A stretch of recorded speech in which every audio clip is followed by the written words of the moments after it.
So I had prayed to God and I told God that if you get me through this disorder, I was going to testify on NSPPD. Nobody has ever talked about this because it affects 1 in 1 million people. So October 9th, after the first NSPPD convention, I woke up that morning, huge spasms, lost bowel control, lost bladder control, could not move. My body was just stiff.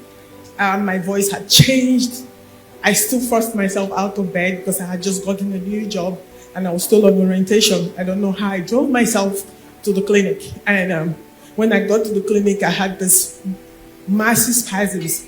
And one of the PCPs in the clinic was like, no, go to Memorial Hermann in Scottsdale. That was the closest location to the clinic. I got to Memorial Hermann in Scottsdale. They were like, oh, they did CT scan. It's like, we can't find anything. We think it's a kidney stone. They gave me medication. I still insisted, my strong self. I got back in the car, wanted to go back to the clinic so I wouldn't lose my job. They were like, no, you need to go home. By the time I got home, I could not even move anymore. My body was just stiff. So I called my niece, took me to Methodist downtown. The doctors could not figure out what was going. They had IV fentanyl. They called the neurospine surgeons, MRI of the brain, everything. It's like, okay, white matter changes.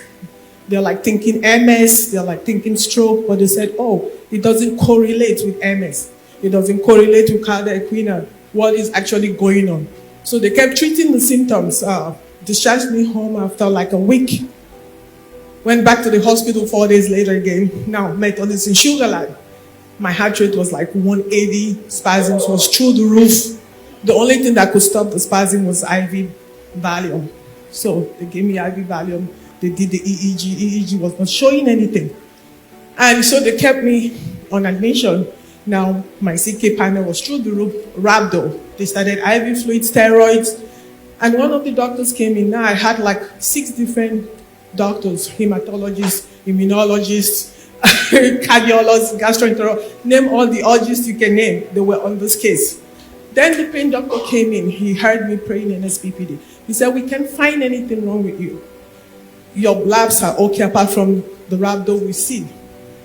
I see you have faith. Keep praying because we don't know what's wrong with you. So they discharged me. I went back home. December, I went back to work. Now they had me working remotely because my body was still stiff. And now they got me a table where I could stand and see my patients. I didn't need to sit down. So I finished work that evening, went on the couch and laid. I was gone. My 8-year-old daughter came, thank God.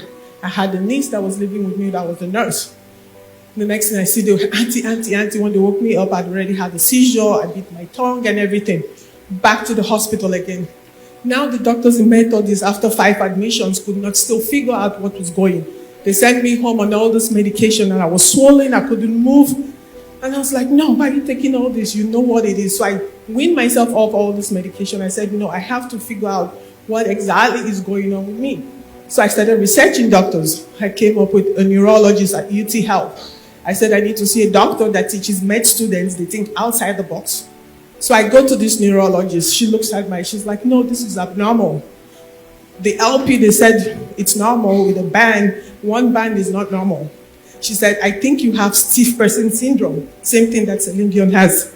But I'm not sure because the only people that can diagnose you is Mayo Clinic. So she sends my blood work to Mayo.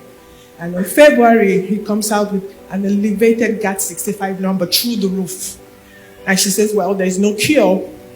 I said, well, I'm still going to go to Mayo. So I go to Mayo to see the #1 specialist for stiff person. And she says, put your husband on the phone. And she's telling my husband, she's going to lose her memory. She's going to be on the wheelchair. She's not going to be able to be mobile. I just want you to prepare your mind because she is not accepting it. At some point, she might have to have a baclofen pump to prevent the spasms. And she might need to go to the hospital to be administered Valium so her body can relax. And I was alone in Rochester and I just cried. And my husband was like, no, he changed the flight. He's like, just come back home. So I came back home. We started the immunotherapy. Then on NSPPD, then I was still praying. And the insurance company in America, they kept fighting. My treatment was $100,000 a month. And then they came and said, no, you have to pay 50% of the money. Where do I get $50,000 every month?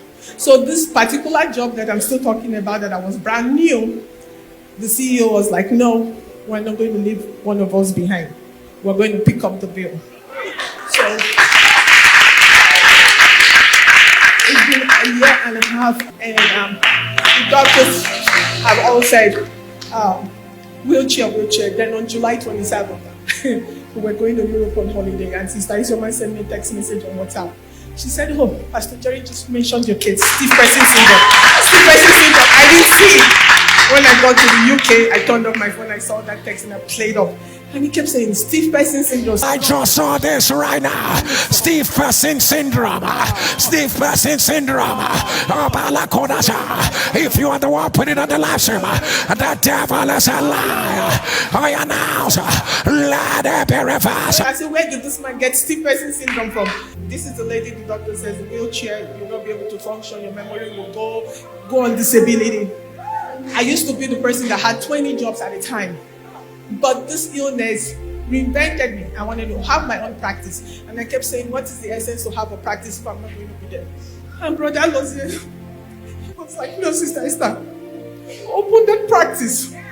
If you don't have faith, we're going to stand in gap for you. And I'm at home working for this clinic, and the rest of the time it's my practice growing it. I don't have to go out and look for that extra income. God made a way. I was at the doctor on Friday, and he said, you have an uncommon diagnosis with an uncommon symptom. It's atypical, because people with this disorder do not look like the way you look. We're going to take it back, and we're going to study why you look this way. Your vision, you don't have nystagmus. Your vision is 99% on the right. Your vision on the left is 100%. This is a neuro-ophthalmologist. I am not on benzodiazepine. I'm not on the wheelchair. I actually wear my high heel shoes to work. What can we